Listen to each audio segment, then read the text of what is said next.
नमस्कार, मी श्वेता अंकले. Tarun Bharat news bulletin मध्ये आपल्या सर्वांचे स्वागत. आता पाहूया ठळक घडामोडी. जागतिक स्तरावर ग्लोबल वॉर्मिंगचा गंभीर प्रश्न असताना निसर्ग संवर्धनासाठी विविध मोहिमा राबवल्या जात असतानाच बेळगाव तालुक्यातील बडाल अंकलगी गावामध्ये सौर ऊर्जा प्रकल्पाच्या नावाखाली हजारो झाडांची कत्तल करण्यात आल्याचा धक्कादायक प्रकार समोर आला आहे. 100-200 नव्हे तर गायरान जमिनीवरील सुमारे 50 एकर क्षेत्रातील हजारो झाडे तोडण्यात आल्याने पर्यावरण प्रेमी आणि ग्रामस्थांमध्ये तीव्र संताप व्यक्त होत आहे. साधारण 5000 लोकसंख्या असलेल्या या गावामध्ये 20 वर्षांपूर्वी सामाजिक वनीकरण अंतर्गत ग्रामस्थांनी विशेषतः महिलांनी बिहार पॅटर्ननुसार झाडे लावून त्यांचं संगोपन केलं होतं. या वृक्षांवर ग्रामस्थांनी पोटच्या लेकरांप्रमाणे प्रेम केलं असून तब्बल 2 दशकांच्या मेहनतीवर एका प्रकल्पामुळे पाणी फेरलं गेलंय. पर्यायी जागा उपलब्ध असतानाही याच ठिकाणी प्रकल्प उभारून वृक्षतोड का करण्यात आली असा गंभीर सवाल ग्रामस्थांनी उपस्थित केलाय. ग्रामस्थांचा विरोध डावलून व शेतकऱ्यांना अंधारात ठेवून हा प्रकार केल्याचा आरोप होत असून प्रकल्प स्थलांतरित करून वृक्षतोड तात्काळ थांबवावी अशी मागणी जोर धरू लागली आहे. वृक्षतोड थांबवून प्रशासनामार्फत पुन्हा वृक्षारोपण न केल्यास बेमुदत उपोषण व उग्र आंदोलन छेडण्याचा इशारा संतप्त ग्रामस्थांनी दिलाय. बेळगाव तालुक्यातील मुदगा या गावामध्ये सन 2003 सालापासून सुरू असलेला भाजीपाला बाजार गेल्या काही वर्षात मोठ्या प्रमाणात विस्तारला आहे. मात्र हा बाजार छत्रपती शिवाजी महाराजांच्या मूर्तीसमोरील मुख्य रस्त्यावर भरू लागल्याने वाहतूक कोंडीची समस्या निर्माण झाली होती. तसेच अपघात होण्याची शक्यता वाढल्यानं नागरिकांकडून वारंवार तक्रारी येत होत्या. या पार्श्वभूमीवर संभाव्य दुर्घटना टाळण्यासाठी पोलीस प्रशासन व ग्रामपंचायतीने संयुक्तपणे महत्त्वपूर्ण निर्णय घेतला आहे. पोलीस आयुक्त भूषण बोरसे, सीपीआय IR पट्टण शेट्टी, ग्रामपंचायत पदाधिकारी बसवंत कडेमनी, ओबीसी मोर्चाचे अध्यक्ष उमेश पुरी, पिंटू यांच्यासह इतर मान्यवरांच्या उपस्थितीत याबाबत बैठक पार पडली. बैठकीत छत्रपती शिवाजी महाराजांच्या मूर्तीसमोरील खुल्या जागेवर भाजीपाला बाजार न भरवता तेथे पार्किंगची व्यवस्था करण्याचा निर्णय घेण्यात आला आहे. याशिवाय दररोज भरणारा बाजार आता गावातील हनुमान मंदिरासमोर चव्हाट गल्ली, चावडी गल्ली तसेच मारुती गल्ली या परिसरात भरवण्यात येणार आहे. यापुढे भाजीपाला बाजार केवळ प्रशासनाने निश्चित केलेल्या जागेतच भरवण्यात येणार असून नागरिक व व्यापाऱ्यांनी या निर्णयाची नोंद घेऊन सहकार्य करावे असे आवाहन प्रशासनाच्या वतीने करण्यात आले आहे. सौंदत्ती येथील रेणुका देवीच्या माघ पौर्णिमा यात्रेच्या काल रविवारी मुख्य दिवशी लाखो भाविकांनी उत्स्फूर्त सहभाग दर्शवला. पहाटेपासूनच देवीच्या मंदिरात दर्शनासाठी लांबच लांब रांगा लागल्या होत्या. परंपरेप्रमाणे परड्या भरण्याचा कार्यक्रम पार पडल्यानंतर भाविक परत निघण्यास सुरुवात झाली. भाविकांनी देवी रेणुकेची विधिवत पूजन करून नवस्फूर्ती केली आणि अनेकांनी दंडवत, उपवास व अभिषेक यासारखे धार्मिक विधी पार पाडले. माघ पौर्णिमेचे विशेष महत्त्व असल्याने या यात्रेमध्ये भाविकांची गर्दी अत्यंत मोठी होती. संपूर्ण परिसर उदो ग उदो आईच्या जयघोषाने दुमदुमून गेला होता. परड्या भरण्याच्या कार्यक्रमानंतर महाराष्ट्र, चिकोडी व निपाणी येथील भाविकांनीही परतीस सुरुवात केली आहे.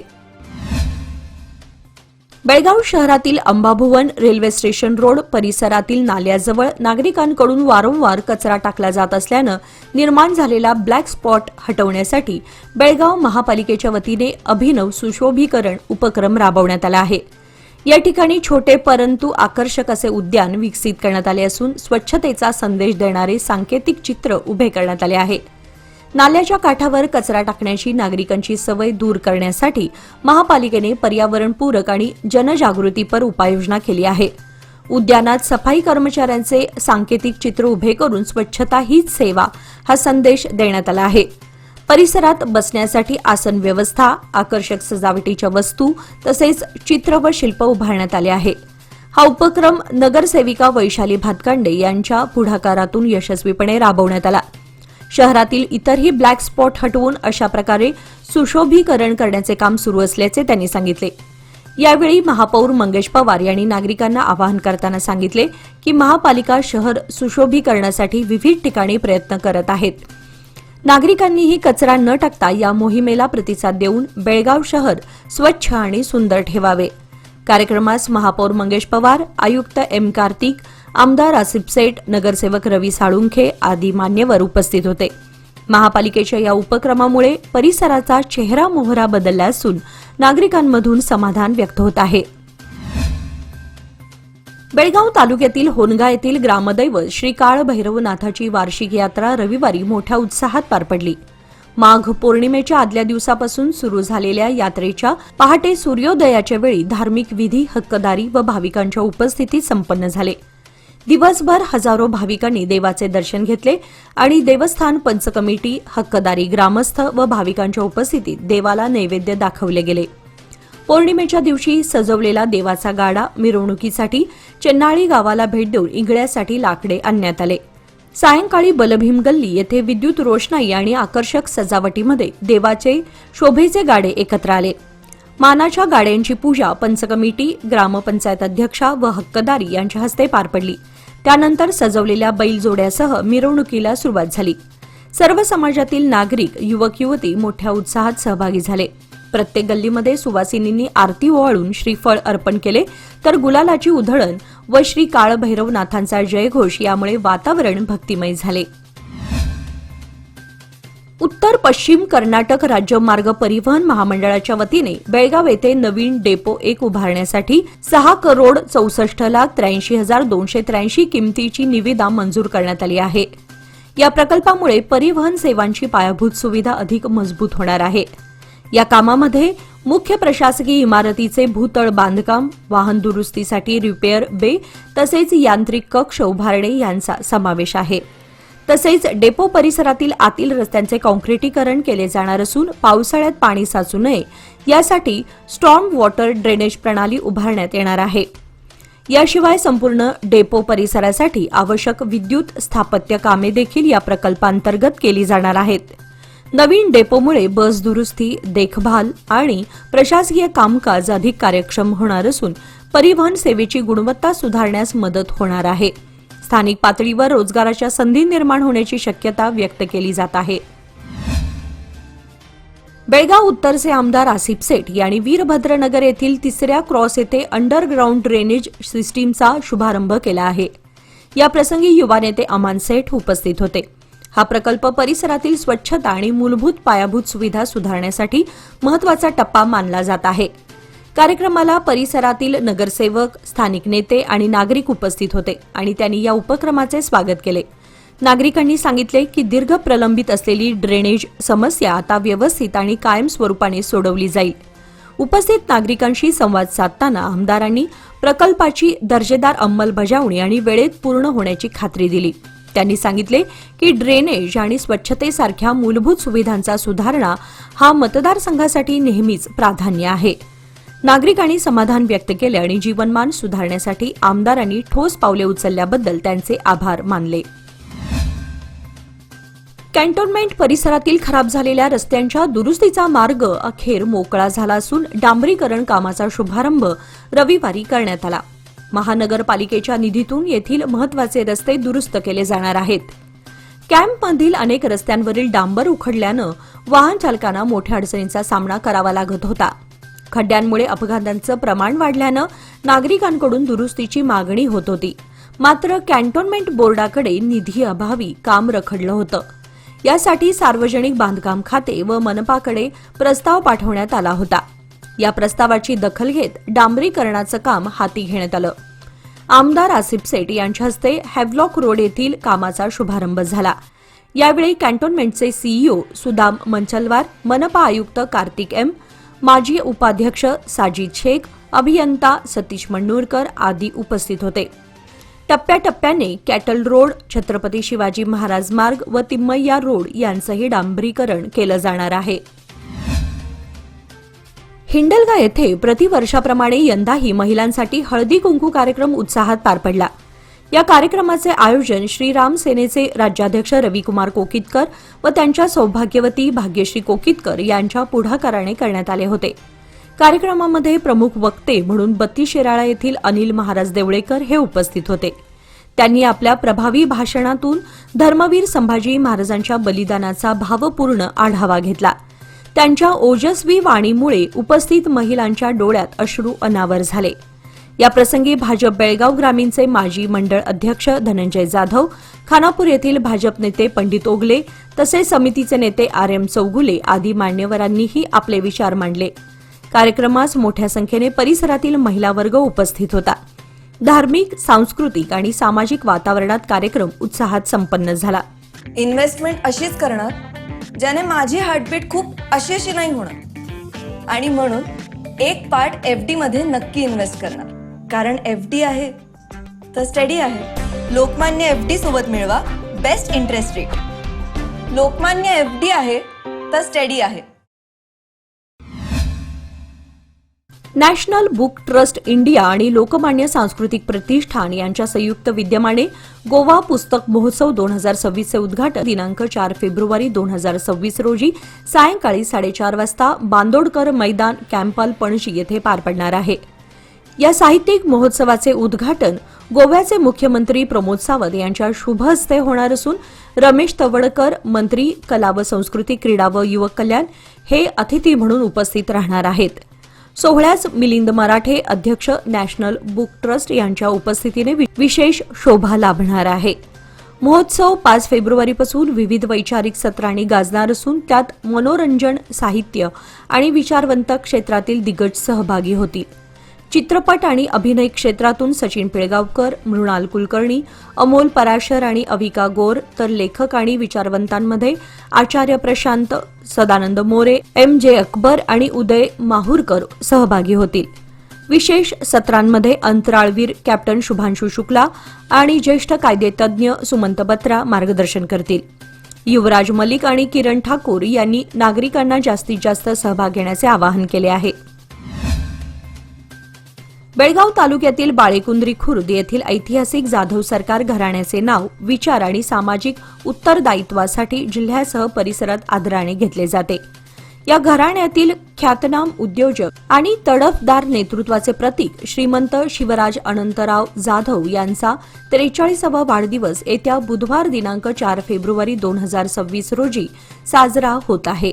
वाढदिवसाच्या औचित्याने त्यांच्या निवासस्थानी सकाळी 11 वाजता भजन आणि कीर्तनाचा विशेष कार्यक्रम आयोजित करण्यात आला आहे. या कार्यक्रमात वारकरी संप्रदायातील ज्येष्ठ मार्गदर्शक ह.भ.प. एकनाथ तुळशीदास महाराज नामदास आणि ह.भ.प. रघुनाथ सदाशिव महाराज कबीर हे उपस्थित राहणार आहेत. जगद्गुरू तुकाराम महाराजांचे 11वे वंशज वारकरी रत्न श्री गुरु पुंडलिक महाराज देहूकर यांच्या सांप्रदायिक भजन आनंद सोहळ्याने वातावरण भक्तिमय होणार आहे. धार्मिक कार्यक्रमानंतर सायंकाळी युवा वर्ग आणि ग्रामस्थांसाठी विशेष सांस्कृतिक कार्यक्रमांचे आयोजन करण्यात आले आहे. आयोजकांनी हितचिंतकांना मोठ्या संख्येने उपस्थित राहण्याचे आवाहन केले असून शिवराज जाधव यांच्या सामाजिक कार्याचा गौरव या निमित्ताने करण्यात येणार आहे. युवा समितीच्या महिला विभागाच्या वतीने कावळे संकुल बेळगाव येथे हळदी कुंकू कार्यक्रम उत्साहात पार पडला, ज्यामध्ये बेळगावातील कर्तबगार महिलांचा सत्कार करण्यात आला. कार्यक्रमाची सुरुवात राजमाता जिजाऊ, छत्रपती शिवाजी महाराज आणि क्रांतीज्योती सावित्रीबाई फुले यांच्या प्रतिमांचे पूजन तसेच रोपट्याला पाणी घालून करण्यात आले. प्रमुख पाहुण्या म्हणून माजी नगरसेविका सुधा भातकांडे, समिती कार्यकर्त्या शिवानी पाटील आणि प्राध्यापक मधुरा गुरव या उपस्थित होत्या. कार्यक्रमामध्ये डॉक्टर प्राध्यापक वृषाली उर्फ सई शेखर पाटील, डॉक्टर वृषाली कदम दड्डीकर आणि समाजसेविका सुलक्षणा शिनोळकर यांचा जाहीर सत्कार पुष्पगुच्छ आणि भेटवस्तूंनी करण्यात आला. प्रमुख वक्त्या शिवानी पाटील, डॉक्टर वृषाली पाटील आणि प्राध्यापक मधुरा गुरव यांनी महिलांना सामाजिक, शैक्षणिक व आरोग्यविषयक मार्गदर्शन केले आणि स्वावलंबी बनण्याचे महत्त्व सांगितले. कार्यक्रमामध्ये महिलांसाठी विविध खेळ आणि स्पर्धा आयोजित करण्यात आल्या होत्या, ज्यामध्ये सर्व सहभागींनी उत्स्फूर्त सहभाग घेतला आणि बक्षिसे प्राप्त केली. हळदी कुंकू व भेटवस्तूंच्या देणगीने कार्यक्रमाची सांगता करण्यात आली. सीसीबीच्या अधिकाऱ्यांनी एका अट्टल वाहन चोराला अटक करून त्याच्याकडून सुमारे 2,78,000 रुपये किमतीचे चोरीची वाहने जप्त केली आहेत. अटक करण्यात आलेल्या आरोपीचे नाव संजू मल्लाप्पा मेखळी, वय 25 असं आहे. तपासादरम्यान आरोपीने 20हून अधिक मोटारसायकली चोरी केल्याची कबुली दिली असून त्याच्या विरुद्ध विविध पोलीस ठाण्यांमध्ये गुन्हे दाखल आहेत. मार्केट पोलीस ठाण्याच्या कार्यक्षेत्रातील फोर्ट रोड परिसरातून चोरी केलेले अशोक लेलँड गुड्स वाहन तसेच कपिलेश्वर मंदिराजवळून चोरी केलेली एक डिओ दुचाकी पोलिसांनी जप्त केली आहे. ही कारवाई सीसीबीचे पोलीस निरीक्षक नंदीश्वर कुंभार यांच्या मार्गदर्शनाखाली पोलीस उपनिरीक्षक मंजुनाथ वजंत्री व त्यांच्या सहकार्याने केली. आरोपी विरुद्ध मार्केट पोलीस ठाण्यामध्ये गुन्हा नोंदवण्यात आला असून पुढील तपास सुरू आहे. ही माहिती पोलीस आयुक्त भूषण बोरसे यांनी दिली. ग्रामीण भागाचा सर्वांगीण विकास तसेच प्रशासनिक सेवा अधिक सुलभ व पारदर्शक करण्याच्या उद्देशाने यमकनमर्डी मतदारसंघातील हंदिगणूर गावामध्ये अत्याधुनिक ग्रामपंचायत इमारती उभारण्यात आल्या आहेत. या नूतन ग्रामपंचायत भवनांचे लोकार्पण महात्मा गांधी राष्ट्रीय ग्रामीण रोजगार हमी योजनेअंतर्गत सार्वजनिक बांधकाम मंत्री सतीश जारकिहोळी यांच्या हस्ते करण्यात आले. या इमारतींमुळे गावांच्या विकास प्रक्रियेला नवी दिशा मिळेल असा विश्वास मंत्री जारकिहोळी यांनी यावेळी व्यक्त केला. जनतेच्या सहकार्यामुळेच ही विकास कामे पूर्ण होऊ शकली असून ग्रामपंचायत सदस्यांनी लोकांना विश्वासात घेऊन काम केल्यास जनतेचा पाठिंबा कायम मिळतो असे त्यांनी सांगितले. शिक्षण, मूलभूत सुविधा आणि ग्रामीण विकासाला प्राधान्य देणे हीच खरी लोकसेवा असून ग्रामपंचायती आर्थिकदृष्ट्या सक्षम झाल्या पाहिजेत असे त्यांनी स्पष्ट केले. पिण्याचे पाणी, वीज पुरवठा, अंतर्गत रस्ते व गटार व्यवस्था यासारख्या मूलभूत सुविधांची पूर्तता करणे हे ग्रामपंचायतींचे मुख्य कर्तव्य असल्याचे त्यांनी अधोरेखित केले. या कार्यक्रमाला विविध लोकप्रतिनिधी, ग्रामपंचायत पदाधिकारी, शिक्षक, सामाजिक कार्यकर्ते तसेच मोठ्या संख्येने ग्रामस्थ उपस्थित होते. पर्यावरण संवर्धनासाठी सातत्याने कार्यरत असलेल्या ग्रीन सेव्हियर संस्थेच्या नर्सरीमध्ये सध्या एक प्रेरणादायी हरित चळवळ आकार घेत आहे. येणाऱ्या पावसाळ्यात मोठ्या प्रमाणावर वृक्षारोपण करता यावं यासाठी आतापासूनच रोपटी तयार करण्याचं काम वेगाने सुरू करण्यात आलं आहे. नर्सरीमध्ये विविध जंगली झाडांच्या बिया पेरून शेकडो रोपटी तयार केली जात आहेत. या उपक्रमामागे ज्योती उप्पीन, राजश्री आणि मानकामे यांचे विशेष योगदान असून त्यांच्या अथक परिश्रमामुळे हा उपक्रम यशस्वीपणे पुढे जात आहे. त्यांच्या पुढाकारामुळे केवळ रोपे तयार होत नाही तर पर्यावरणाविषयी जागरूकता आणि लोकसहभागाची भावना देखील वृद्धिंगत होत आहे. या उपक्रमामुळे वृक्षारोपणाला केवळ सुरुवातच नव्हे तर दीर्घकालीन आणि भक्कम पाया मिळत आहे. झाडे लावणे ही केवळ कृती न राहता झाडे वाढवणे ही सामूहिक जबाबदारी बनत आहे. ग्रीन सेव्हियर्सच्या या प्रयत्नातून पर्यावरण संरक्षणासोबतच समाजात एकोपा, जबाबदारी आणि शाश्वत विकासाची जाणीव दृढ होत आहे. बेळगाव शहर पोलीस दलातील राखीव पोलीस उपनिरीक्षक संगमेश अणी यांनी म्हैसूर येथे आयोजित प्रतिष्ठित बर्गमॅन 102 सहनशक्ती स्पर्धा यशस्वीरित्या पूर्ण करून विभागाचं नाव उज्ज्वल केलं आहे. बर्गमॅन 102 ही बहुआयामी आणि अत्यंत आव्हानात्मक सहनशक्ती स्पर्धा असून यामध्ये शारीरिक क्षमता, मानसिक ताकद आणि चिकाटीची कठोर परीक्षा घेतली जाते. संगमेश अणी यांनी ही स्पर्धा एकूण 6 तास 30 मिनिटात पूर्ण केली. त्यांच्या कामगिरीमध्ये 2 किलोमीटर पोहणे 54 मिनिटांमध्ये, 80 किलोमीटर सायकलिंग 3 तास 5 मिनिटांमध्ये आणि 20 किलोमीटर धावणे 2 तास 25 मिनिटांमध्ये पूर्ण करणे यांचा समावेश होता. त्यांच्या यशातून उत्कृष्ट शिस्त, जिद्द आणि शारीरिक तंदुरुस्तीचे दर्शन घडते. ही कामगिरी पोलीस दलातील सहकाऱ्यांसाठी तसेच युवकांसाठी प्रेरणादायी ठरत आहे. बेळगाव शहर पोलीस दलातील वरिष्ठ अधिकारी आणि सहकाऱ्यांनी संगमेश अणी यांचे अभिनंदन करून त्यांच्या पुढील क्रीडा तसेच व्यावसायिक वाटचालीस शुभेच्छा दिल्या आहेत. राष्ट्रीय हॉकी स्पर्धेत जिल्ह्याचे प्रतिनिधित्व करण्यासाठी बेळगावमधील मुलामुलींच्या हॉकी टीमने बेंगलोर येथे उत्साहात रवाना झाले आहेत. टिळकवाडी येथील लेले मैदानावर हॉकी बेळगावच्या वतीने खेळाडूंना शुभेच्छा देण्यासाठी छोटेखानी कार्यक्रम आयोजित करण्यात आला होता. याप्रसंगी श्रीराम सेना हिंदुस्थान व महाराष्ट्र एकीकरण समितीचे नेते रमाकांत कोंडुस्कर उपस्थित राहून खेळाडूंना मनपूर्वक शुभेच्छा दिल्या. त्यांनी खेळाडूंना जिद्द, शिस्त आणि संघभावनेमुळे यश निश्चित मिळेल असा विश्वास व्यक्त केला. कार्यक्रमाला हॉकी बेळगावचे अध्यक्ष, माजी अध्यक्ष गुळाप्पा होसमणी, सेक्रेटरी सुधाकर चाळके, उपाध्यक्ष प्रकाश कालकुंद्रीकर तसेच प्रशिक्षक उत्तम शिंदे उपस्थित होते. मोठ्या संख्येने हॉकी प्रेमींनी उपस्थित राहून खेळाडूंचा उत्साह वाढवला. उपस्थितांनी विश्वास व्यक्त केला की बेळगाव जिल्ह्याची ही टीम स्पर्धेमध्ये उत्कृष्ट कामगिरी करून जिल्ह्याचे नाव उंचावेल. बेळगावचा जलतरणपटू मयांक हलदार याने आंतरराष्ट्रीय जलतरण स्पर्धेमध्ये 2 सुवर्ण पदकांना गवसणी घालत बेळगावच्या शिरपेचात मानाचा तुरा रोवलाय. चेन्नई येथे संपन्न झालेल्या आंतरराष्ट्रीय Asia Pacific down syndrome federation आयोजित जलतरण स्पर्धेमध्ये बेळगावच्या मयांक हलदार याने भारताचे प्रतिनिधित्व करताना 50 मीटर फ्रीस्टाईल आणि 25 मीटर बॅकस्ट्रोक जलतरण क्रीडा प्रकारामध्ये सुवर्ण पदके पटकावली. या स्पर्धेमध्ये भारतासह इतर 10 देशातील जलतरणपटूंनी सहभाग घेतला होता. दरम्यान बेळगावच्या मयांकने भारताचे प्रतिनिधित्व करताना 2 सुवर्ण पदके प्राप्त करून बेळगावचं नाव संपूर्ण देशात तसेच आंतरराष्ट्रीय पातळीवर लौकिक केलं आहे. ही प्रशंसनीय कामगिरी करून बेळगावला परतलेल्या मयांक याचा बेळगाव रेल्वे स्थानकावर आबा स्पोर्ट्स क्लब व हिंद स्पोर्ट्स क्लब क्रीडा भारती बेळगाव यांच्यातर्फे सन्मान करण्यात आला. या प्रसंगी मयांकचे आई वडील तसेच आबा स्पोर्ट्स क्लबचे जलतरण प्रशिक्षक व इतर मान्यवर उपस्थित होते. याचबरोबर आजचे बातमीपत्र इथेच संपले. अधिक माहिती आणि ताज्या घडामोडींसाठी पाहत रहा तरुण भारत न्यूज चॅनल. तसेच आमच्या चॅनलला लाईक, शेअर आणि सबस्क्राईब करायला विसरू नका. आणि विश्वासार्ह बातम्यांसाठी दररोज वाचा दैनिक तरुण भारत. धन्यवाद.